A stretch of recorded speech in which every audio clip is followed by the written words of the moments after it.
그 사람은 무엇으로 사는가라고 하는 책의 줄거리가 이런 이야기예요. 구두수선공 세몬이라고 하는 사람이 참 가난합니다. 그래서 낡은 코트 한 벌로 아내와 그 코트 한 벌도 아내와 번갈아 가면서 입을 만큼 가난한 그런 가정입니다. 그런데 그에게도 정말 소중한 그 소망이 한 가지가 있는데, 열심히 구두를 수선해서 돈을 모으면 양가죽을 살 것이고, 그 산 양가죽을 가지고 잘 코트를 만들어서 양가죽 코트를 입는 게 이 세몬이라고 하는 구두 수선공의 아주 그냥 평생 소원이에요. 오랫동안 고생하면서 돈을 모았습니다. 이제 마지막 어떤 손님에게 밀린 외상값을 받으면 이제 오랫동안 꿈꾸었던 양가죽을 살 수가 있을 것 같아요. 양가죽을 사면은 여러분 뭘 해 입는다고요? 양가죽 코트를 해 입는 게 평생 소원이었잖아요. 그래서 돈을 열심히 모았고 이제 마지막 어떤 그 외상값만 받으면 되는데, 그래서 그 꿈을 가지고 외상값을 받으러 갔는데 그 사람도 돈이 없어서 외상값을 받을 수가 없었습니다. 그날 밤에 이 망가진 꿈에 대해서 실망한, 또 우라가 치민 나머지 세몬은 가지고 있던 돈마저 다 술을 마셔버립니다. 그리고 술에 취해서 집으로 돌아가는데 교회 모퉁이에 추운 겨울날 아무런 옷도 입지 못한 채 벌거벗고 있는 미하일이라고 하는 청년을 만나게 되지요. 그래서 이 세몬은 벌거벗은 채로 추위에 떨고 있던 청년 미하일을 보고는 그냥 지나칠 수가 없어서 결국 자신에게 있는 유일한 재산인 하나밖에 없는 그 낡은 코트를 벗어서 이 미하일에게 입혀줍니다. 입혀줬는데 그것만 입혀준 게 아니라 또 너무 배고파하니까 이 미하일이란 청년을 데리고 집에를 오게 되지요. 집에 왔는데 사실은 집에도 먹을 것이 없습니다. 집에 도착하니까 이 세몬의 부인인 마또류나라고 하는 부인이 남편을 타박을 하죠. 이렇게 사람을 데리고 오면은 우리도 먹을 거 없는데 어떻게 하냐고.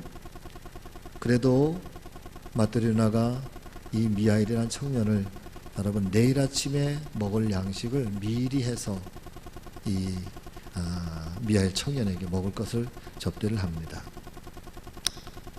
그때 미하일이 첫 번째의 미소를 짓습니다.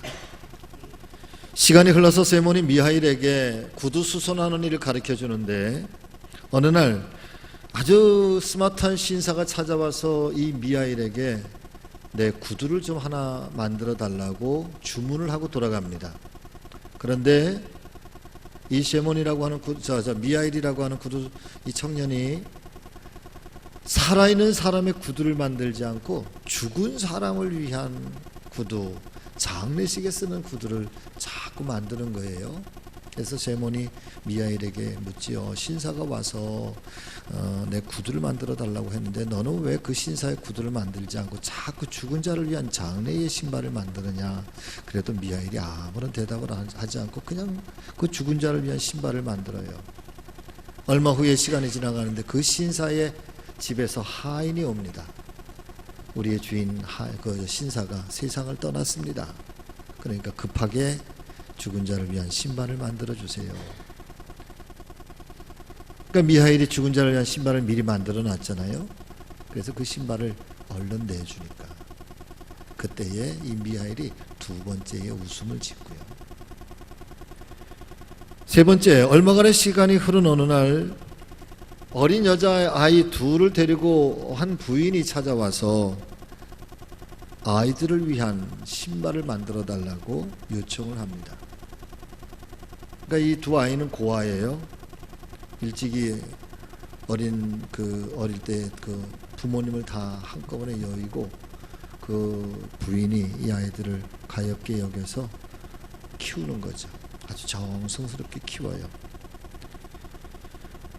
그리고 그 두 아이를 돌보고 있는 그 아이의 신발을 만들어 달라고 그 부인의 그 이야기를 듣고 부인이 돌아가는데 미하일이 그때 세 번째 웃음을 딱 짓는데 그 순간에 미하엘의 몸에서 환한 광채가 나기 시작하면서 천사의 날개가 생겨나고 여러분 하늘로 올라가요.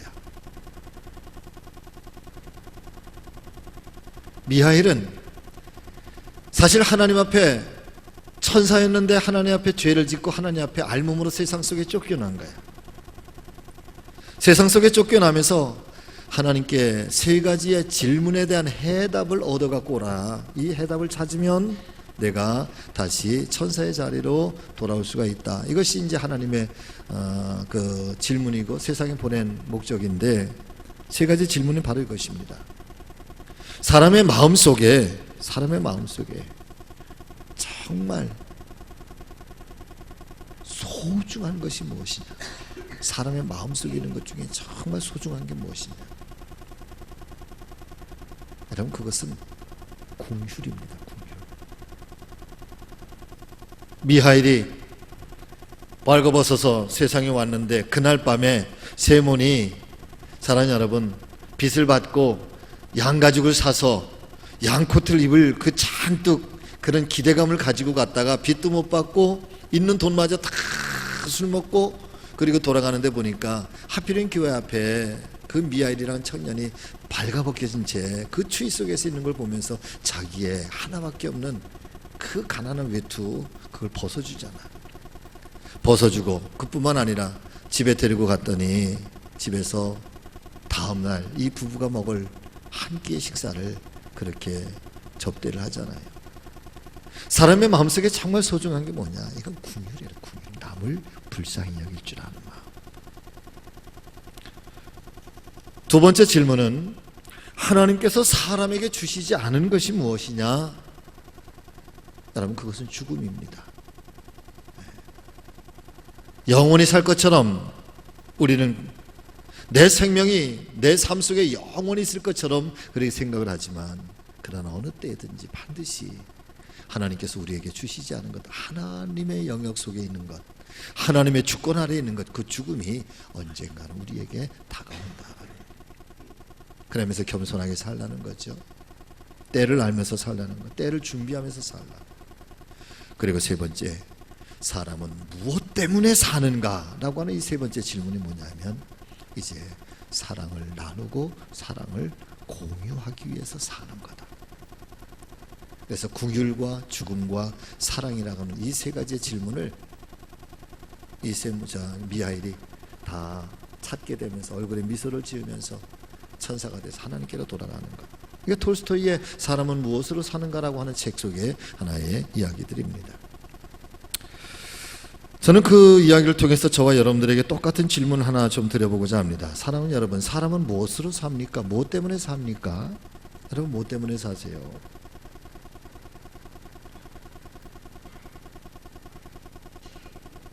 사랑 때문에 사는 거지. 사랑 때문에.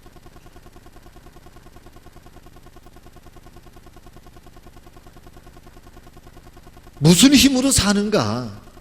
사랑의 힘 가지고 사는 거야. 자, 그러면 2019년도를 출발하면서 임원 헌신 예배로 하나님 앞에 우리가 드려지고 있는데, 사랑하는 믿음의 가족 여러분, 저와 여러분들은 하나님의 사람들이라면 무엇 때문에 사는가? 무엇으로 사는가? 드리고 싶은 대답은 여러분 같이 하십니다. 사명 때문에. 아멘. 정말 그러셨으면 좋겠어.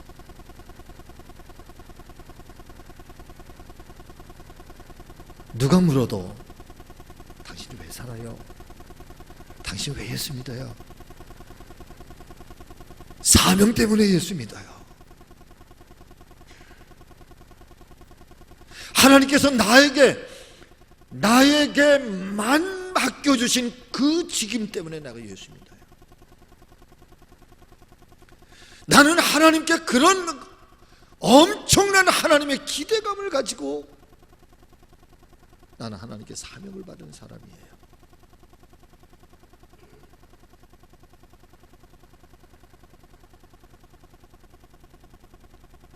하나님의 사람들은 하나님께서 주신 사명으로 살아가는 존재들이신 것을 사랑하는 여러분 잊지 마시기를 바랍니다. 사명이 없으면 믿음이 사실은 별로 재미가 없어요, 여러분. 사명이 없으면 믿음의 생활이 재미가 없어요. 사명이 없으면 교회 생활이 별로 재미가 없다니까요. 할렐루야. 성도들은 사명으로 사셔야 되거든요. 본문의 말씀은 사도 바울이 에베소 교회를 개척한 후에 에베소 지역의 핍박으로 인해서 황급하게 에베소를 떠나면서 성도들과 제대로 작별 인사를 나누지 못한 채 인근 밀레도 항구에서 이제 성도들과 그 에베소 교회 장로님들과 작별 인사를 나누면서 들려주고 있는 고별사입니다. 바울의 고별사입니다. 이 일 이후에 밀레도 항구에서 바울이 이제 어디로 돌아옵니까? 예루살렘으로 돌아오죠. 예루살렘에 돌아와서 예루살렘에 돌아올 때에 이 사도 바울을 핍박하는 암살자가 40명을 유대인들이 곳곳에 숨겨놔. 바울이 예루살렘에 돌아오면 바울을 죽이려고. 그래 예루살렘에 돌아온 바울이 그 자기를 죽이려고 하는 그 암살자들을 겨우겨우 따돌리면서 로마 군인들에게 일부러 체포를 당하죠. 그러면서 나는 로마 시민권을 가진 사람이니까 나를 여기서 재판하지 말고 나를 로마에 데리고 가서 아구스도 황제 앞에서 나를 재판을 해다오. 여러분 로마의 시민권이 그렇게 강력한 거예요. 그래서 이제 로마가 드디어 체포당한 채 로마로 가게 되는 그런 참 엄청난 비운의 사건이 여러분 오늘 밀레도 항구에서의 마지막 그런 인사의 이야기입니다. 그런데 그때 작별 인사를 하는 사도 바울이 눈물을 흘리면서 이렇게 말합니다. 나에게는 달려갈 길이 있고 주 예수께 받은 사명이 있습니다. 자, 사도행전 20장 22절부터 24절의 말씀을 우리 한번 같이 읽어보겠습니다. 사도행전 20장 22절부터 24절까지. 자, 시작. 보라, 이제 나는 성령에 매여 예루살렘으로 가는데 거기서 무슨 일을 당하는지 알지 못하노라. 오직 성령이 각 성에서 내게 증언하여 결박과 환난이 나를 기다린다 하시나 내가 달려갈 길과 주 예수께 받은 사명 곧 하나님의 은혜의 복음을 증거하는 일을 마치려 하면은 나의 생명조차 조금도 귀한 것으로 여기지 아니하노라. 아멘. 할렐루야. 자, 근데 여기서의 사명이란 말은요, 일상적으로 미션이라고 하는 말을 쓰지 않고 여러분 디아코니아라고 하는 말을 썼어요. 참 성경은 보면은 그레시라고 원어를 보는 게 굉장히 중요해요. 미션, 선교 이런 말을 쓰지 않고 디아코니아, 섬김, 봉사 이런 거를 썼어요. 그러니까 지금 사도 바울이 주님께서 나에게 맡겨주신 이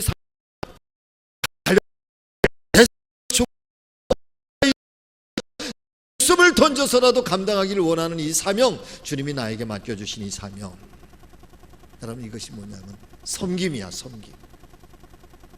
나를 던져서 희생하는 거, 봉사. 그래서 교회 안에서의 목회자든 장로님이든 우리 권사님이든 집사님이든 모든 성도님들, 회장님들, 속장님, 강사님들 이런 분들이 교회 안에서 행하는 일들을 여러분 가리켜서 우리는 미션이라고 말하지 아니하고 디아코니아, 섬김, 바로 봉사, 헌신이라고 표현을 해. 우리 교회 안에 일어나는 일은 디아코니아, 다 디아코니아. 근데 이 디아코니아가 어떤 의미를 가지고 있는가 하면은요, 나를, 여러분 같이 하십니다. 나를 내 스스로가 밟고 내가 나를 내 발 아래에 두고 그리고 그 위에서 섬김을 가리켜서 디아코니아, 섬김이라고, 봉사라고. 그러니까 하나님께서 나에게 맡겨주신 목회자의 직무도, 장로님들의 직무도, 회장님들의 직무도, 또 우리 각 부서장님, 각 팀장, 찬양대 뭐 이제 속해 다 나를 내려놓고 그 위에 내가 나를 밟고 그리고 나서 그 위에서 여러분 예수 그리스도의 이름을 빛나게 하는 것, 이게 디아코니아예요. 이게 교회의 직분이고 주님께로부터 우리에게 받은 사명이다. 예수님이 당신 스스로를 십자가에 던지잖아요. 그리고 나서 그 위에 생명의 역사를 이루잖아요. 똑같아.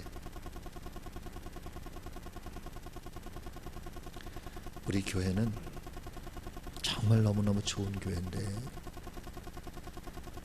지금의 때가 어느 때냐면 사랑하는 여러분, 바로 그런 분들이 지금 우리 교회에 필요한 때예요. 아멘. 지금 바로 그런 분들이 필요한 때.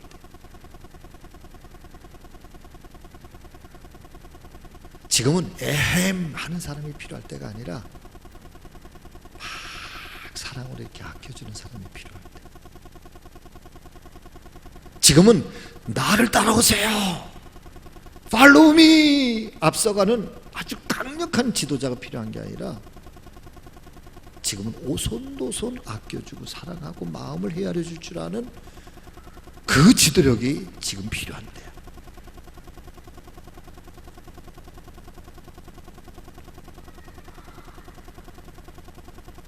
이 10장 23절의 말씀을 보니까 여러분 같이 하십니다. 오직 성령이, 크게 보세요. 오직 성령이 각 성에서 내게 증언하여 결박과 환난이 나를 기다린다.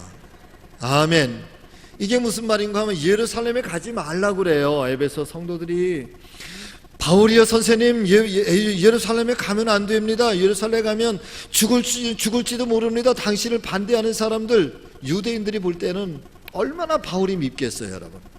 바울이 유대인 중에 유대인이요, 로마의 시민권을 가지고 있는 자기들의 자랑스러운 사람이었는데, 바리새인 율법학자였는데 어느 날 갑작스럽게 돌아서더니 이 바울이 그런 자기의 희망이고 자기 유대인의 희망이었는데 어느 날 갑자기 예수 그리스도를 믿고 복음을 증거하는, 예수 그리스도를 증거하는 그런 사람으로 바뀌어버렸으니까 유대교의 유대인들의 입장에서 볼 때는 여러분, 이 바울이요 오히려 배교자인 거야. 그러니까 바울 때문에 얼마나 많은 히브리인들이, 유대인들이 기독교로 넘어가는지 몰라. 그러니까 어떻게 해서든지 바울을 이제는 죽이겠다고 하는 그런 암살 계획을 세워 사도행전에 그 얘기가 다 나와. 그래서 가면 안 됩니다. 가시면 선생님 죽습니다. 그래도 바울이요, 나에게 무슨 일이 일어날는지 모르나 환난과 결박이 나를 기다린다고 할지라도 주의 성령께서 나로 하여금 가라 하시니,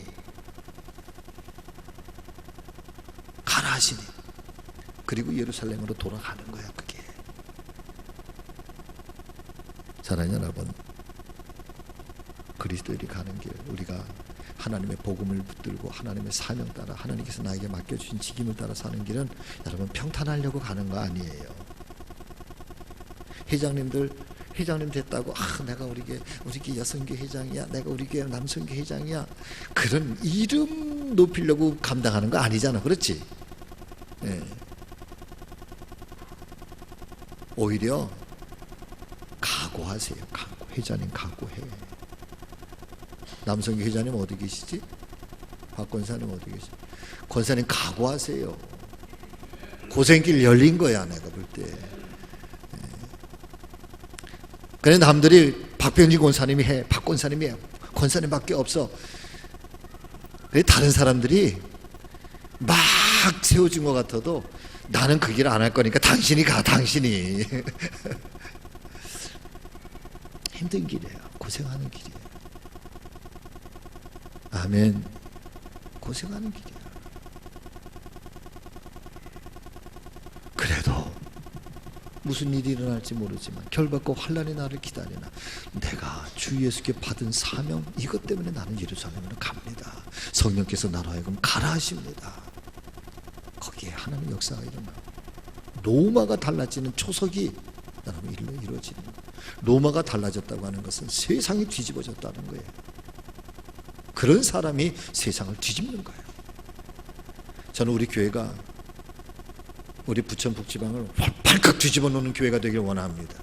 전 다른 건 몰라도요, 저는 적어도 그런, 이게 자존심 이런 거 하면 안 되거든 장로님. 그런데 저는 거룩한 자존심이 하나 있어. 나는 우리 교회가 넘버원 교회가 되길 원해. 조만간 적어도 그런 거룩한 욕심, 거룩한 리더십은 가져야지. 막 이렇게 끌려가고 뒤쫓아가는 교회 말고,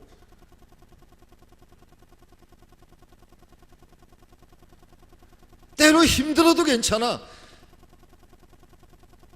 정말 죽을 것 같이 힘들고 이 사명 감당하기 힘들어도요, 여러분 죽지 않아요.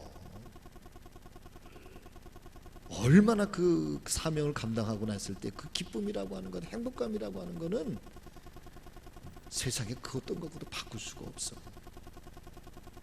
내가 하나님의 이 거룩한 일을 정말 죽을 고생을 하면서 감당했다, 그 이후에 찾아오는 이 엄청난 이 행복감이라고 하는 것, 기쁨이라고 하는 것은 세상에 그 어떤 것과도 비교할 수가 없는 거야.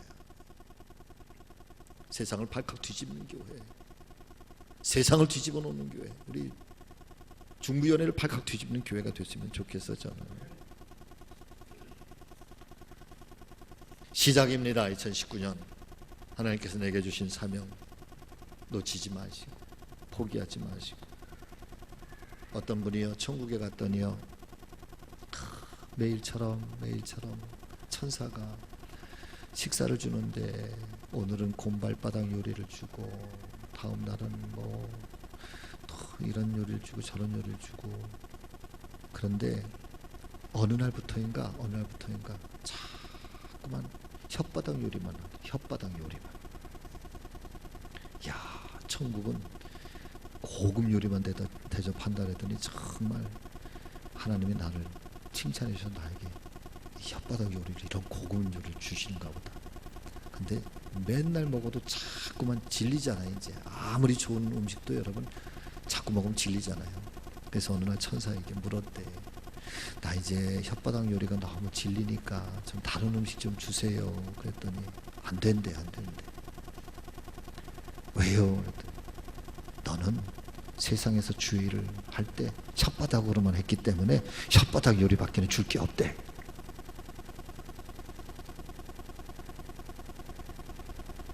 들으신 거야? 못 들으신 거야? 기도하겠습니다. 고마우신 하나님, 오늘 오후에도 2019년도 새롭게 사명 감당하는 우리 모든 임원들, 또 특별히 각 선교회 속해 우리 교회에 이제 역동적인 우리 교회의 조직을, 시스템을 이끌어 가실 각 팀들, 팀장님들, 또 총무님들, 서기, 회계, 또 각 위원 한 분 한 분, 하나님 시작입니다. 올해 2019년도 시작입니다. 사도 바울처럼 내가 주님 예수께 받은 사명, 내가 달려갈 길 다 마치고 이 사명을 감당하기 위해서는 나의 생명조차 조금도 아까워하지 않겠노라.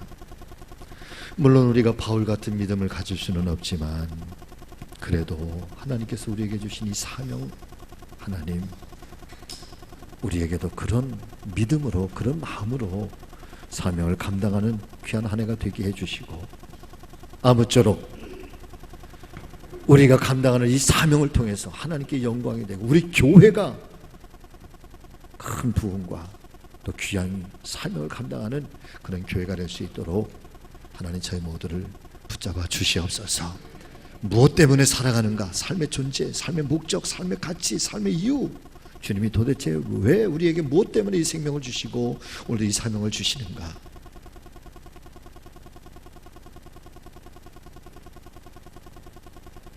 (2019년에) 하나님 멋진 그리스도인들 되게 해주셔서, 때로는 힘겹고 때로는 어려운 일들 있겠지만 그래도 이 일들을 감당해가면서 너무너무 행복해지는 우리 교회 모든 가족들, 한 분 한 분 다 되게 하여 주시옵소서. 건강 주시고 물질 허락하여 주시고 그리고 범사에 형통하게 하여 주셔서 주님 주신 사명을 감당하기에 이 땅의 일들, 세상의 일들이 걸림돌 되지 않도록 하나님 축복하여 주시옵소서. 예수님의 이름으로 기도하옵나이다. 아멘.